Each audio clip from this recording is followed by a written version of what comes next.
1 foot off, snap and latch. This is very similar to the 2 feet on snap and latch drill, is that we are going to be starting with 1 foot off. So it's going to be more challenging because we only have one side of our body to create that tension and make sure that we are getting the snap and the hips coming towards the wall. The other side of our body is not going to be creating tension and allowing us to pull the hips into the wall. But we want to make sure that we practice being able to display power and movement in this way, because it's not always an option to have both feet securely on the wall.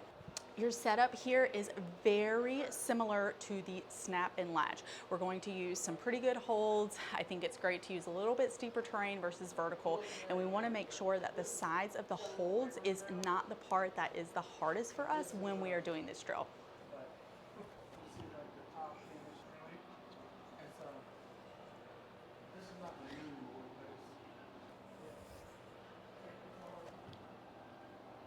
We've got 3 key components here.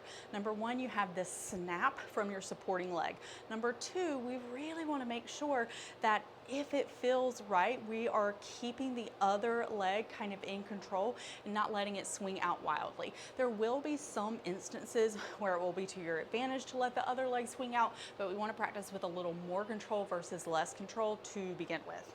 The third thing we're thinking about is that latch. So we want to make sure that when we hit the hold, we hit the hold. We're not readjusting. We feel super solid. Again, when you're getting set up for this, find a pretty big foot for that right foot.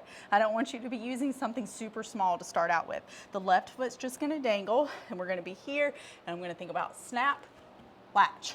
So notice that this foot didn't come way out here, okay? And I'm really pointing the toe and I'm squeezing the glute at the top to make sure that I feel super solid when I latch that hold.